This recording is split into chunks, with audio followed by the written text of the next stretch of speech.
Are you surprised that this case is here? Which is to say that one of the things we've seen over the last couple of months is that Mark Zuckerberg has made a very aggressive effort to get closer to this president. He's been very supportive of this president. There had been some speculation that behind the scenes he was pushing for either some kind of settlement or for the case effectively to get withdrawn. I'm glad to see that it's gotten to this point and that the various efforts by Facebook and Mark Zuckerberg to make the case go away on the eve of trial were not successful. So it's on. It's been a long time coming, but the Federal Trade Commission's antitrust lawsuit against Meta, which was kicked off during the first Trump administration, finally began yesterday. So he couldn't avoid it altogether. Mark Zuckerberg has tried very hard to convince the second Trump administration to drop the case, but so far, as you heard there, no luck. We're about to break it all down in detail, but Cenk, I understand that, and sometimes you surprise us, you have potentially controversial take on all of this. Yeah, me with a controversial, surprising take, never. Yeah, I think I'm on Meta's side on this. I don't think that they need to be broken up. I'm gonna explain why after you give us all the details, Sharon. When they showed your picture there, it looked like, when someone's eaten the canary or something and there's little feathers coming out of its mouth. It's kind of, you just had that look on your face. So here we go. Here's what you need to know about it. As mentioned, the case was brought in 2019. It was thrown out by a judge, so there was that. Revamped, refiled by the Biden era FTC, and is only now going to trial. FTC arguing that Facebook used a buy or bury strategy, kind of forcing the hand to acquire Instagram and WhatsApp for $1 billion and $19 billion, respectively. Those acquisitions, according to the FTC, choked out competition in the market, illegally created a social media monopoly. If the agency is successful, Meta could be forced to divest from Instagram and WhatsApp. FTC is using statements from none other than Zuckerberg himself to make the argument. And he actually had to take the stand yesterday. I bet that was interesting. In his opening remarks, Daniel Matheson, the FTC's lead litigator in the case, mentioned documents, including what he described as a, quote, smoking gun, February 2012 email, in which Zuckerberg discussed the rise of Instagram and the importance of, quote, neutralizing a potential competitor. New York Times with that detail. Another email, November, same year, 2012, to Sheryl Sandberg, the chief operating officer at the time. Zuckerberg wrote this: Messenger isn't beating WhatsApp. Instagram was growing so much faster than us that we had to buy them for $1 billion. FTC showed Zuckerberg a 2011 email in which he wrote, quote, we really need to get our act together quickly on this since Instagram is growing so fast. Now, there is one potential obstacle for the FTC in this. They must successfully argue Meta would not have achieved the same success without acquiring Instagram and WhatsApp and Facebook. And it's hard to prove that hypothetical scenario because here's the other rub for the FTC. According to Meta, the company has a lot more competition than what the FTC is claiming. FTC argued, Zuckerberg said in 2006 that Facebook was used to connect actual friends. Agency has argued that Meta has had a monopoly in social networking since 2011 and that Snapchat was among the only comparable platforms to Facebook and Instagram.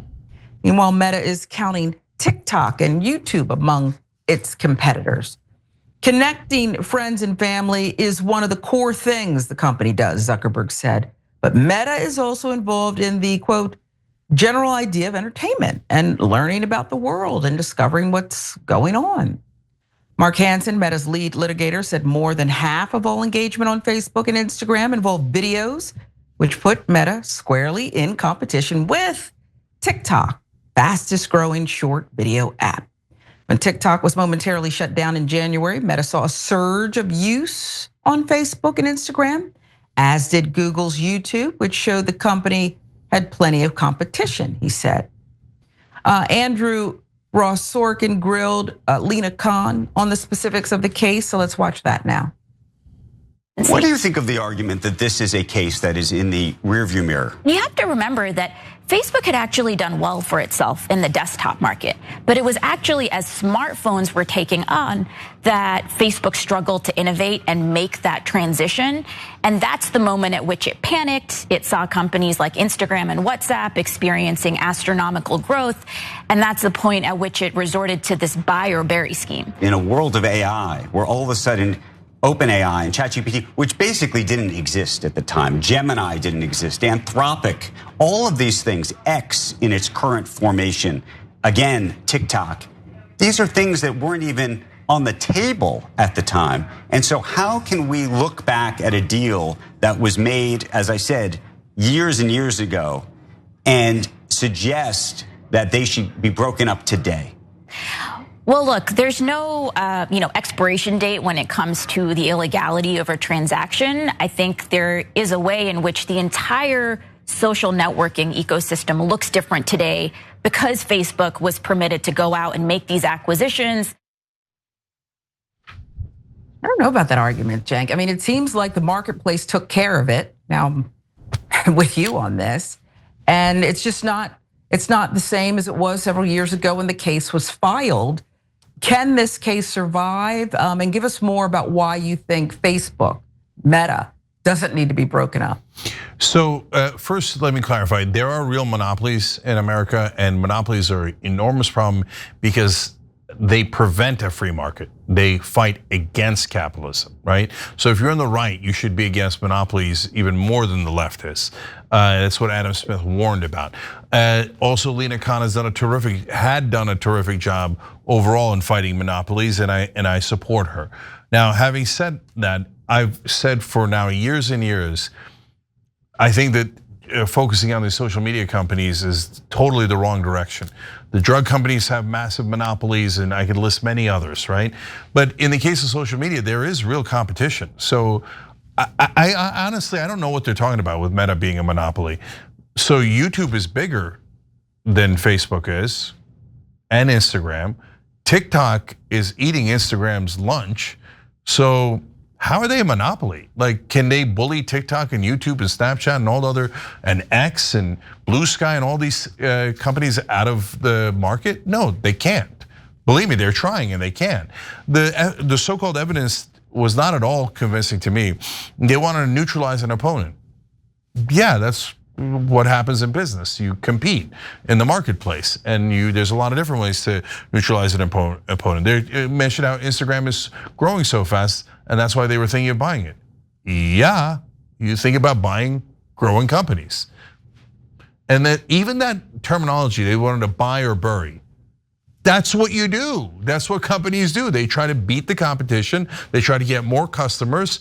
And if they can't beat them, sometimes they buy them. Now, you can collect enough of them where you would turn into a real monopoly. If Facebook bought YouTube or Google or Apple, and then they started collecting, well, then we could have a massive problem. But you get rid of Facebook, you're still gonna have the rest, right? Or Meta, or break them up. And so Google bought YouTube years ago. That was a really smart purchase that turned out to be a great purchase for YouTube. Are we gonna say you were bad for making a great purchase? Now we're gonna take YouTube away from you. I just don't see the logic of this at all. Because in a monopoly, they dominate the market so much that consumers don't have a real choice. But I'm not forced to go on Facebook or Instagram or WhatsApp, and you're not either. And by the way, I should state in all of these cases that I have a bias here because I run Young Turks, and Young Turks is on Facebook and Instagram, etc. So I'm just being honest about that. But you see my genuine opinion on why I think what I do on this. I just don't see this case at all. Sharon, last word. Yeah, I don't know.